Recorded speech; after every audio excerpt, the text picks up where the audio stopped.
Welcome to Let's Be Well Together podcast. We're your wellness check-in team. Join us each week or when you can. We enjoy exploring wellness concepts and reminding you to make time for wellness.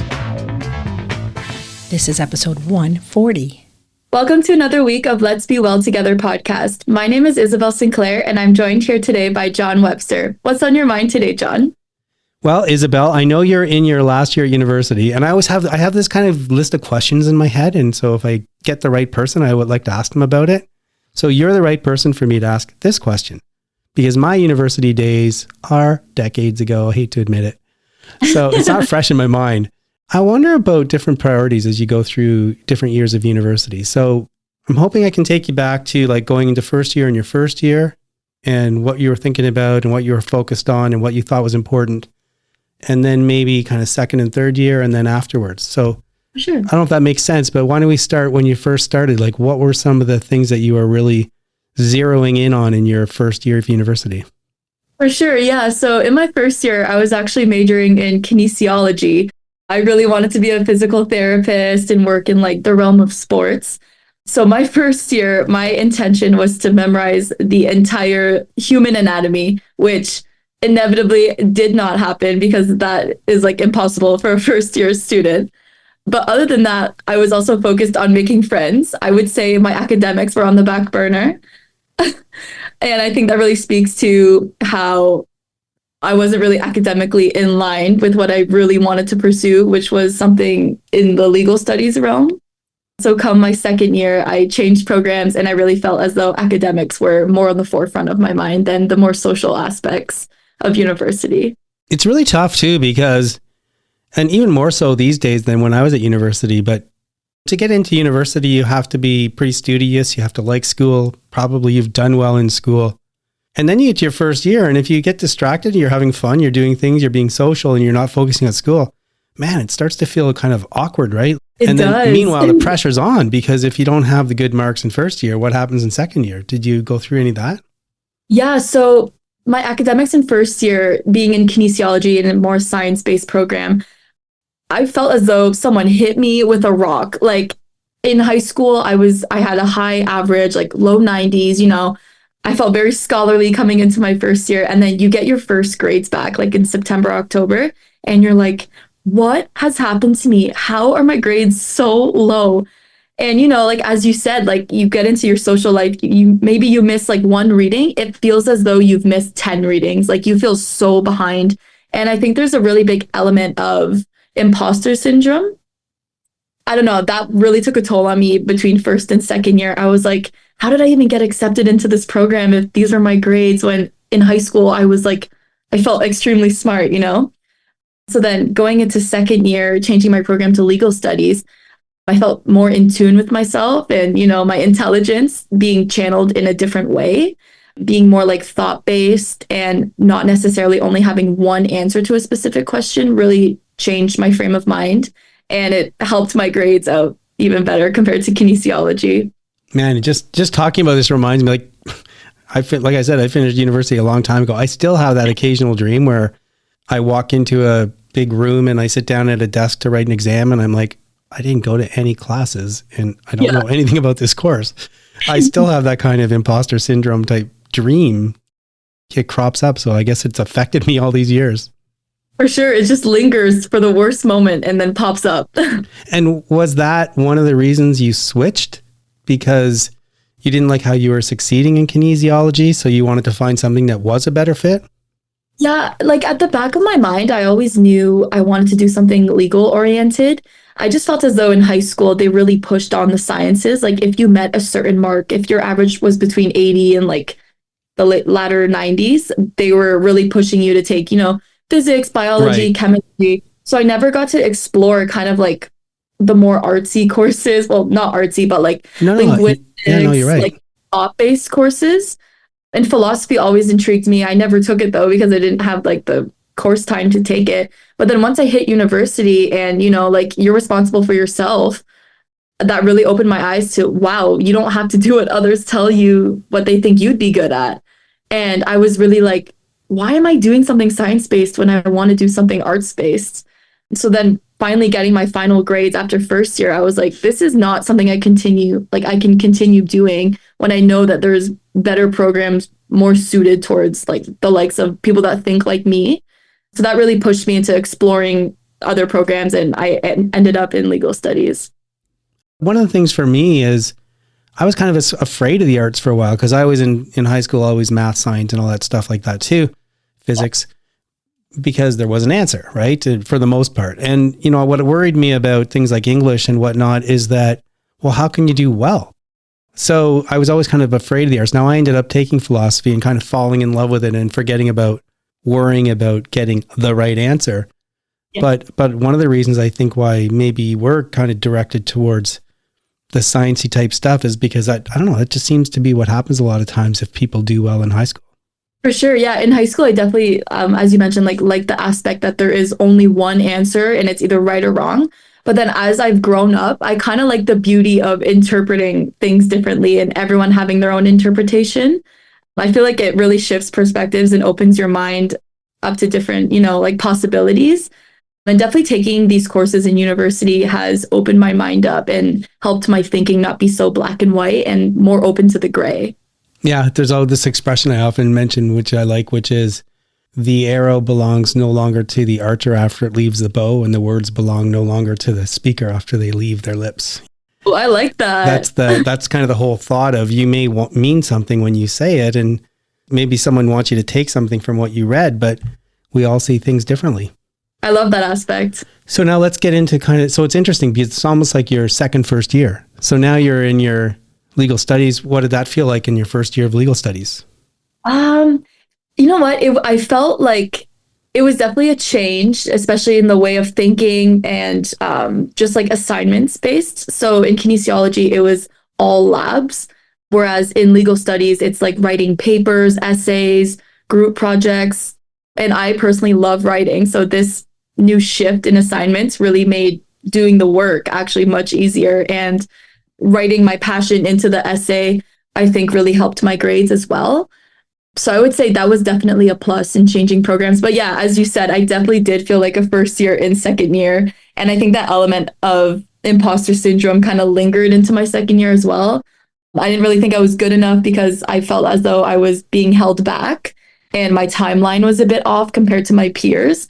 But I was able to quickly catch up, and that feeling and like sentiment kind of left as, things gradually went better and better. And what about kind of like competitive side of things? I know that you were co-president of Women in Pre-Law at University of Waterloo, and I know you were doing lots of stuff, and I know everyone's fighting to kind of what they call pad their resume or look really good. Yeah. Did you get swept up in any of that? I would definitely say in my third year of university, which was my second year of legal studies, I definitely felt pressure into, like padding up my resume, trying to make myself stick out on LinkedIn.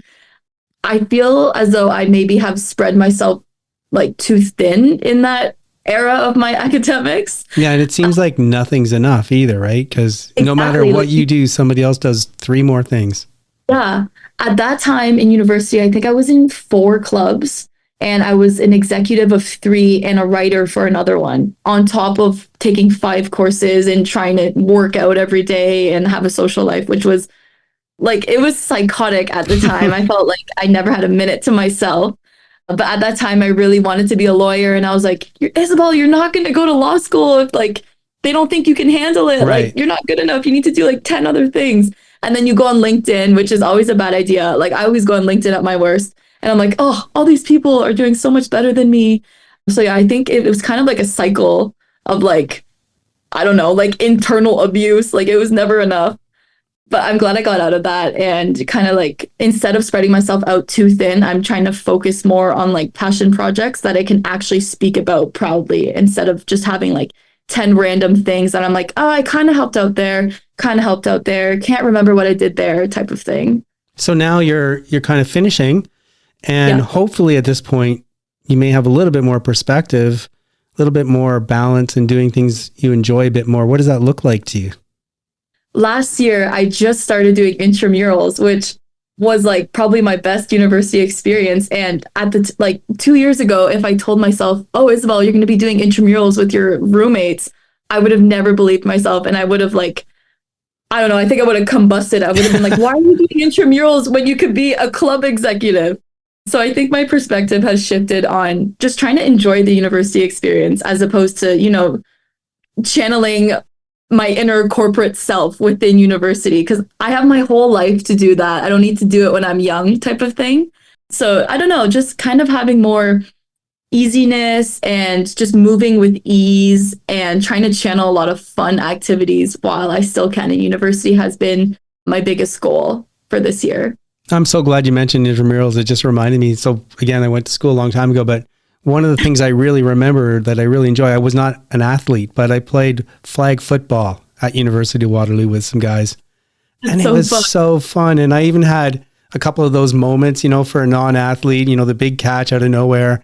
And I still can kind of remember that when I forget a whole bunch of other stuff. I don't remember most of the tests I wrote, but I remember that fun stuff. I love that. And see that those are like things that make me really want to hone in on just having fun, because you're not going to remember all those essays you wrote, but you're going to remember the moments where you felt good with your friends. Well, that's amazing. Well, maybe we'll check in again somewhere down the road to see how things feel, but it sounds like definitely each year of university felt a bit different to you. For sure. Regular listeners will know from last week that we're doing an 8-week focus on facets. And for me, I think about 8 categories or facets of wellness. It helps me to organize my thinking, and they're important to the framework I use, the 3-step approach, which is first to identify my categories of wellness, second, figure out activities that nourish each category, and 3, develop a wellness check-in. Regular listeners will also know that I don't take a formalistic approach to the categories. I think it's counterproductive to focus on form over content. So, for example, fixating on which activities go with which facets. It's more productive to consider how an activity impacts multiple facets of wellness. That helps me learn more about connectedness, balance, and trade-offs. Last week, Shil and I had a conversation when we picked the interviews that we would use to highlight each of the areas of wellness. And now during the rest of the 8 weeks, I'll say a little bit about each category and then have the interview. Because of that discussion with Sheila last time, I didn't do the intro to mental wellness, so I'll do a little bit about that now. I did a lot of reading and poking around the internet and whatnot when I was trying to think about what mental wellness is. And my thinking evolved because a lot of times we think about trying to be happy. But when I saw different definitions and different approaches, to me, I came up with thinking that mental wellness is tied to my states of mind, my emotions and feelings. And yes, it means happiness and feelings of love and joy and productiveness and hope. But it also has to do with feelings of stress and anger and depression and anxiety. Being mentally well doesn't mean feeling happy all the time. It's healthy to feel sad or afraid or lonely as a natural response to life experiences. And seeing that was what I call an aha moment. I like feeling happy, but I'll aim for whatever makes me feel mentally well, like self-acceptance, fulfillment, and love. I saw a really great definition or description by the Sydney Health Centre. Being emotionally well is typically defined as possessing the ability to feel and express human emotions, such as happiness, sadness, and anger. It means having the ability to love and be loved, and achieving a sense of fulfillment. Emotional wellness encompasses optimism, self-esteem, self-acceptance, and the ability to share feelings. So those are some high-level thoughts on mental wellness. And today the focus is on artistic wellness. I'm just using the logo to go around the wheel in terms of the order. We started with mental, so now we're on artistic. And I added artistic wellness to my list of categories because art enhances my life and tunes me into the beauty of nature. There's so many examples of growing up where art had a positive impact, an interesting impact. Things like dabbling in violin in elementary school. I like to write. Sometimes I do poetry. And what's important is I do it even though I know I'm not a great poet, but I enjoy putting thoughts together, putting the words together, seeing the outcome. And Shil and I have often talked about art. We like art in the terms of paintings and whatnot that we put on our walls. Music is such an important part of my state of mind. It can have such an impact. And if I'm feeling down, I can put music on and change my mood.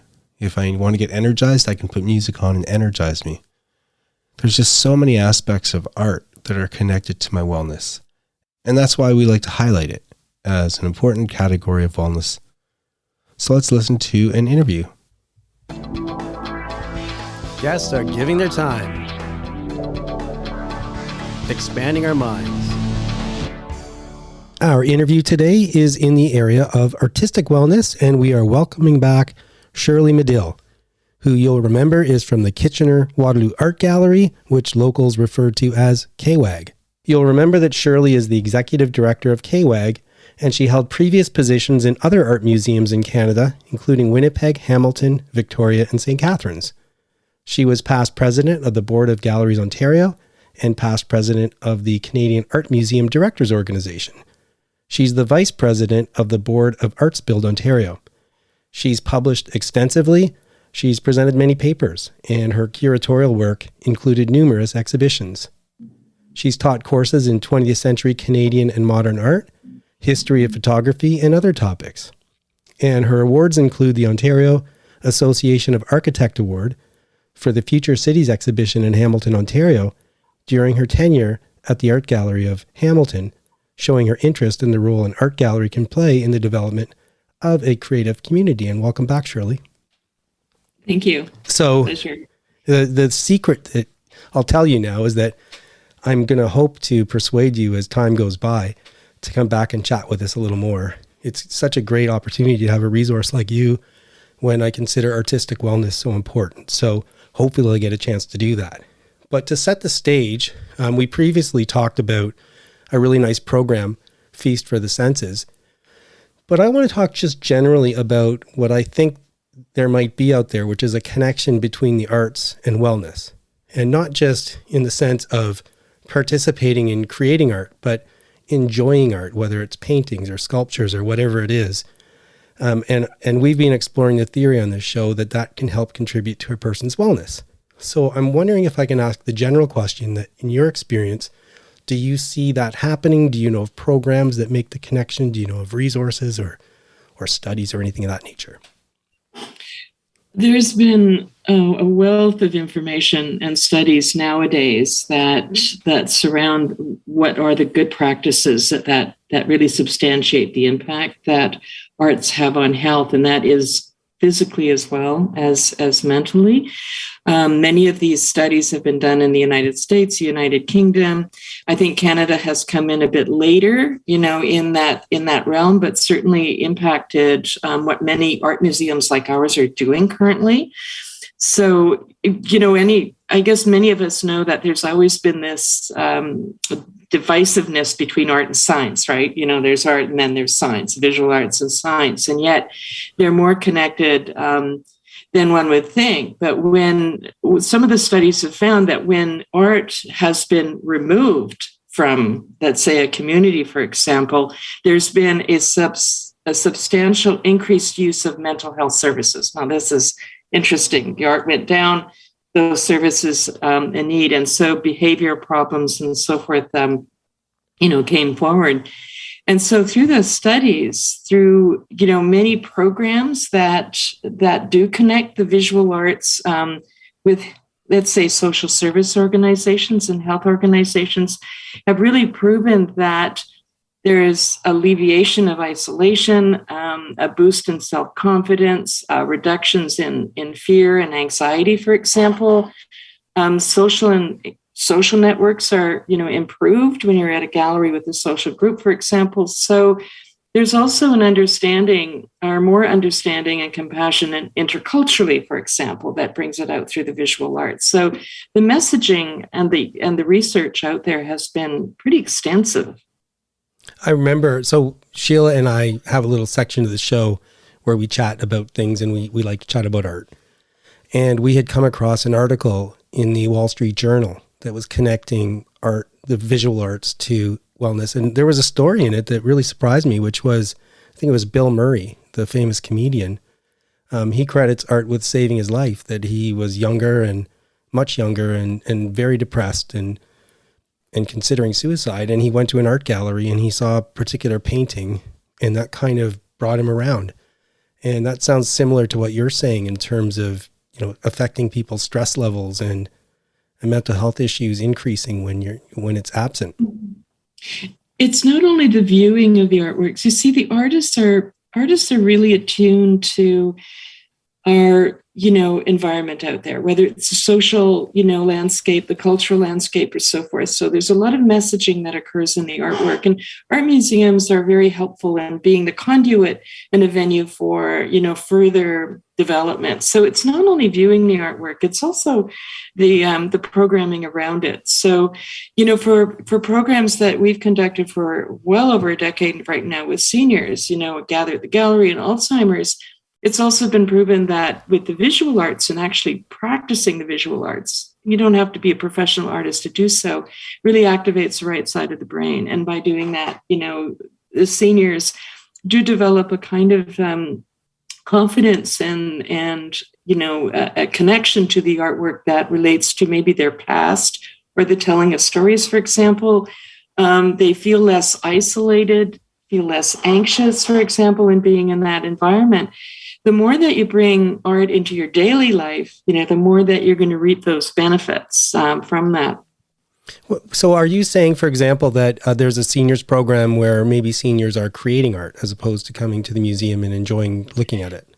Well, they do both. They will see an exhibition, and then from there, taking again, inspiration from the exhibition or putting it on a personal level, and then sharing what they've made. And I think that the workshop is very much about association. You see, when you're putting something together, like a collage, for example, you are building associations, and in often case, maybe you're piecing together something from that past. So if Bill Murray says, he was struggling, we have a youth council, for example, and we also have, youth that may be, what you call, at risk, for example. And, you'd be surprised what the art experience can do for youth at risk, in terms of getting that messaging out or expressing themselves where they can't do it verbally, for example, so it just reaches so many levels. And many of the artist educators who could be also art therapists, work within that realm. So let me just take a few examples just to go over a couple. So are you saying that there's a program for at-risk youth where they do something artistic? We have a youth council, and we like the youth council to run, but also we work with social service and agencies like the Resilience Project, Family Center, for example, where they can incorporate their youth into the programs that we do. And they have a voice. And I think that this is important. It's their voice. We may run a program, but they actually can direct our program. I'm not a teenager anymore. I don't know what right. We think about the teenager youth wants. So, we have the youth lead that way. So we know exactly what we can do to help them out. I remember at one point too, I was chatting with you at one of the events, and you mentioned something about autism. Are there programs where art combines to help people or work with people with autism? Actually, our public programs department has been working extensively over the past 2 years with Autism Ontario, and particularly with adults with autism as well. Very, very successful and very rewarding. So this has been, I would say, fairly recent over the 2 years and during COVID. One thing I wondered too is, do artists ever, do they ever get to know what people are experiencing when they see their work? So if art goes into museums, so for example, I was just recently at a feast for the senses, and there was an amazing piece by a young high school artist. She wasn't there that day, but it was really amazing to see. And there was a whole bunch of pieces by kids at different levels of school, and some of them just blew me away in terms of how amazing they were. Do they ever hear about, what people are saying or thinking about their work? This is the Expressions exhibition that's been going on for 47 years. And the gallery is like 66 years old, right? It's pretty incredible to have an exhibition of student work. So it really it's a real tribute to the kind of work that the art educators are doing in the schools and also what the gallery is doing across that way. So the caliber of work that you see in Expressions is astounding. I mean, I could actually admit that when I saw that work, I thought, is that a work from our collection? Right. Because you think, I don't remember this artist, in our collection. Do they get responses? Usually with the parents and caregivers and grandparents and aunts and uncles coming in, you do get a lot of response. I don't know whether they hear everything, because people, are coming in and making the responses, but expressions would probably get a great deal of response from, people. Whether the students hear about it, it's usually at the opening, of the exhibition rather than outside of it. I like to keep a list of quotes, and I sometimes talk about that here. And when I see a good quote, I throw it on, and it kind of reminds me, there's one to the effect that the arrow no longer belongs to the archer once it leaves the bow, and the words no longer belong to the person once they leave the lips. And I take it the same with art. You put it out there, and you may or may not have a reason. Maybe it was just what you were feeling and you're expressing it, but maybe you had a thought. But I guess once it goes out there, you just never know how people receive it. Oh, most artists are totally aware of that. They know that, there may be a purpose to behind the reason for their work, but how a visitor responds to it, can have a lot of personal relevance, right? When looking at it, and certainly make a difference in their lives in some way. Now, the other thing I think, and you can correct me if I'm wrong, but I think the KW Art Gallery is anyone can just go in and look. There's no admission charge. Is that correct? It's we have free admission thanks to Sunlight Financial. So they've been able to, have us open the door and accessibility. So it's been a real plus for us. They've been with us for over a decade. And for anyone who's listening, who's in the Kitchener-Waterloo area, it is in Center and the Square, correct? That's right. Center in the Square. So anyone who's listening, you can go down anytime you'd like and have a look around. The exhibits change regularly over the course of the year, so you'd be able to enjoy different shows. And Shirley, we're there again. We're at the end of the show where we whip through things. The question I ask every guest from the last time you were here, so I'm going to take another run at it. In terms of how you're doing now, are you currently neglecting an area of wellness in your life? And if so, can you think of one thing you can do to foster wellness in that area? Well, I'm going to go right back to where I was. I need to go outside more, and I need to go to those favorite natural environments like the waterfront. There is something about taking a walk in the woods. There's something, where I live, there's a trail behind me, and then I can go right down to the waterfront. But I would add to that, I haven't been on my bicycle for 2 years. All right. And that's shameful. It's in the basement waiting for me. I also have to get on the bicycle and out of the car and onto the bicycle. It's one of the favorite things that I do. So I like to run. And one thing you probably already know this, but if you look at some Google Maps or if you look at some City of Kitchener online trail maps, there's some beautiful trails all over Kitchener, and you can find miles and miles and miles, or should I say kilometers and kilometers of paths and trails, and hopefully you get a chance to enjoy them. Yeah. And there's one more thing. I mean, again, I love fly fishing, and I haven't, this has been a big neglect of mine. I haven't gone out fly fishing for over, I think, 8 years. And that is one of the most Zen experiences, if you love doing that you can ever experience. I could be out there 8 hours and not know what time it is. I think I'm going to put that on my list of things I'd like to do. It's not a bucket list, but just a list of things I'd like to do. It does seem like it would be very Zen. It's the whole thought about having to continually throw the line out. You're in nature. It's quiet. It's quiet. It's so peaceful. And there's something nice about being in the water up to, over your stomach and just, throwing, and you just, hear sounds of nature. It's fabulous. Okay. Well, thanks again, Shirley. I really appreciate your time, and I hope the listeners learned something and we all can enjoy art, and hopefully it helps us both physically and mentally. Okay. Thank you. We're glad you're here, and we hope you're making wellness a priority. Hope you're getting something out of the podcast. And especially for people who are new, you might not know that the podcast was inspired by my book, Accidentally Well by John Webster. It's available on Amazon, Indigo, Barnes & Noble, pretty much anywhere where you can buy books online. And this is my pitch for you to buy a copy and have a read. I think it'll enhance the experience of the podcast, and it will also help us defray some costs because it's really expensive putting out a podcast. So grab a copy if you can. And in the meantime, enjoy the rest of the show. Move that body like we're meant to do. I recently interviewed Karen Redman, and she told me that she likes Zumba and also that she was working out at home. So I said, hey, Karen, can we do a Move That Body?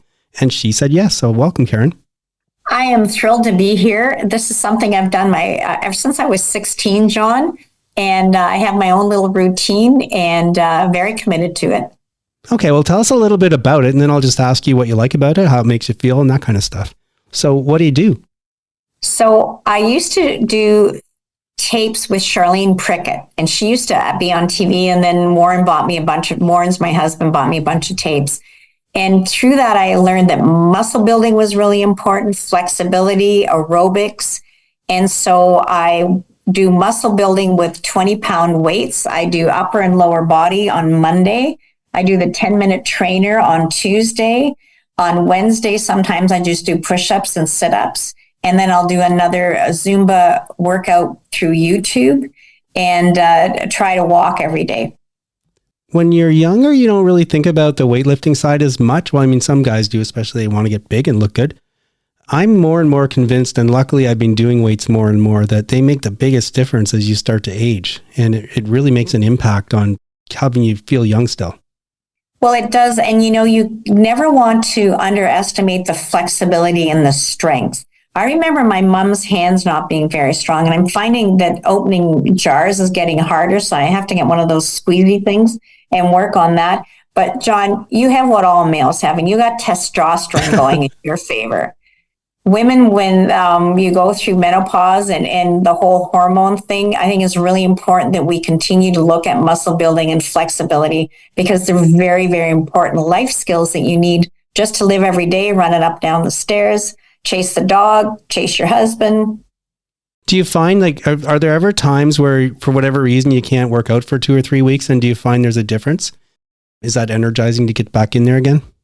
Yes, absolutely. It's energizing. And that does happen from time to time. And sometimes, you won't be feeling well. And if you're not feeling good, it's not a good idea to push yourself physically. But yeah, I find I feel much better. I sleep better. And did you say you do aerobics too? I might have missed that. Yes, I do. So what kind of aerobics do you like? I have a few tapes that I do. Okay. But again, this is all at home. When the Zumba studio was there, I did 3 times a week.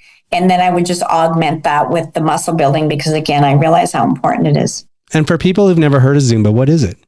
So Zumba is like dancing to the best music and with a bunch of people, and you have an instructor at the front. And you really can't go wrong. Really, if everybody's going left and you're going right, everybody overlooks it.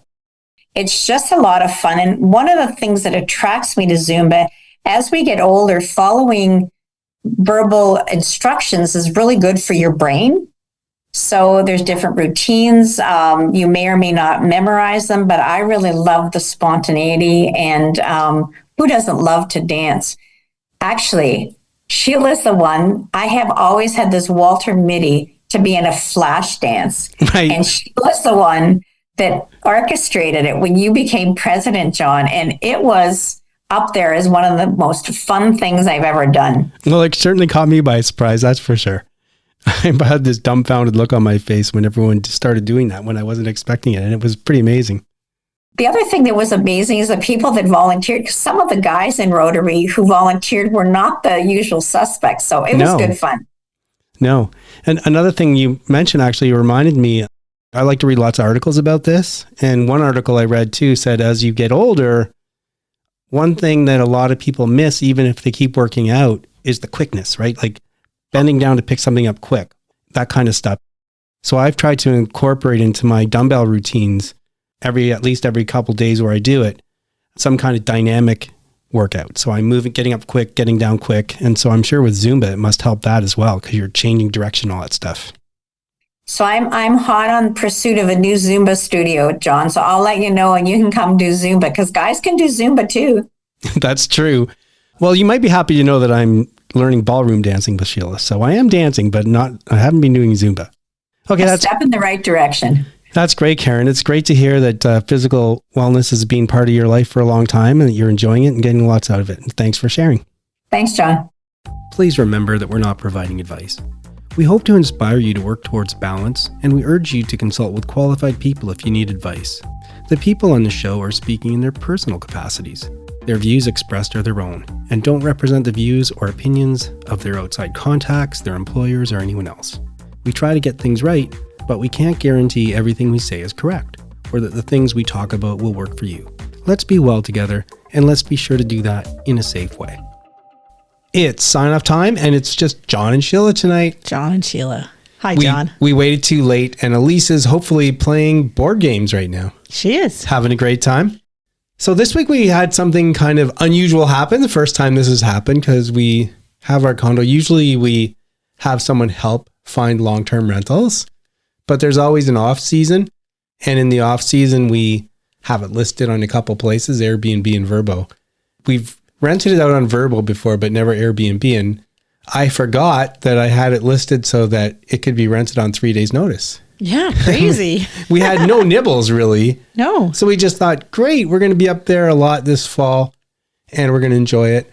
And then out of the blue last week after we got back, having left all our stuff up there and not really thinking there was any interest in renting it, got a message out of the blue from Airbnb. Somebody wanted it.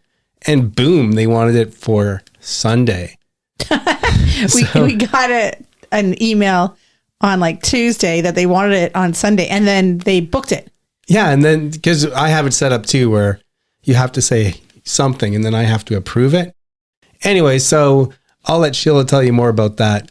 In terms of the week, again, really busy work week, trying to keep up, barely doing that, but doing that. Barely, John, barely. And one of our kids, Alex, dropped by over the weekend. That was a lot of fun. Mm-hmm. So it was nice. He used to live here and we talked to him all the time. Now we don't talk to him as much. So it was nice to catch up.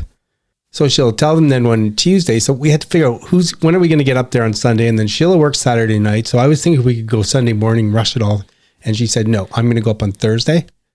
So tell us a bit about it. Yes, because John was busy on Thursday and Friday. Yes, I was working on Saturday. So the only option for both of us would have been Sunday. And the people are coming on Sunday. So it would have been getting up early, rushing up there, and then rushing around doing this work. So I said, no, I'm going to go up on Thursday and do it. The only problem is that there was a few jobs that we wanted to get done that we didn't get done before they came. So 2 of them were painting, which is not a Sheila job. That's a John job. Yeah. There's certain jobs that I'm like, I'm not doing it because the odds are that I'll end up doing it forever then once I start doing it. And the other is caulking. So we had some of the caulking on the tub. Again, a John job, not a Sheila job. All Sheila's jobs were done. Or easy to do. Yeah. I also had to go up, but oddly enough, we were kind of adding food and adding things continuously. So the amount of food and the amount of clothes that we had up there was ridiculous. I had to take it all back. Yeah, because we were thinking, hey, we're going to be here for a few months. Let's make it easier to come up, leave stuff here. So I was a little concerned. I drove up by myself. It's the first time I've been up there by myself. Went up there by myself. I did these jobs. They weren't that hard, actually. So you can do them all forever. I was like, okay, I could do this. So I was very proud of myself. And there was just a lot of stuff. Got everything cleaned, got everything ready for our new tenants, and back I went. So that was a busy day for me. I also worked my job more than full time this week and went up to Collingwood and back and also did a catering gig. So I was busy working. But because we didn't end up going up to the condo this weekend, I also got some gardening done. So that fall, cutting back everything. It's so nice to do because then in the spring, you see the new growth so much better if it's all cleaned up. So I got some of that done. I was very happy. Yeah, so lots going on, a lot of work type stuff. Somebody's now up there enjoying the condo. Yeah, it makes me happy. I was going to send her a note to tell her where the sun rises and sets, but then I thought, I don't like bugging people once they're up there. Yeah, let them figure it out. But I think I'll leave a little drawing for the next guest. Yeah. I also would like to say that I went swimming in our pool. So that was very exciting. And it's soon to be October and I'm still swimming in the pool. Yeah, like, it's pretty shocking. I mean, because I looked on a day that was pretty nice and it said it was 70. I think you're swimming a lot of days when it may be 68 or something. Yeah. I would not want to swim in that, but I guess, no, I wouldn't do it. No, John would not do it, but I love it. I love the cold. Yep, you love the cold and you love swimming, and it's amazing because we're getting more use out of the pool. I love seeing it used. Mm-hmm. We hope you guys enjoyed tonight's show, and we hope to see you again soon, and we'll see if we can't get our act together so Elise can be on the next sign-off. That is it for today's show. Please try and make wellness a priority. You deserve it. If you feel the need to talk to someone or ask for help, please do that. Accept yourself for the person you are. So long. Adieu. Auf Wiedersehen. Goodbye.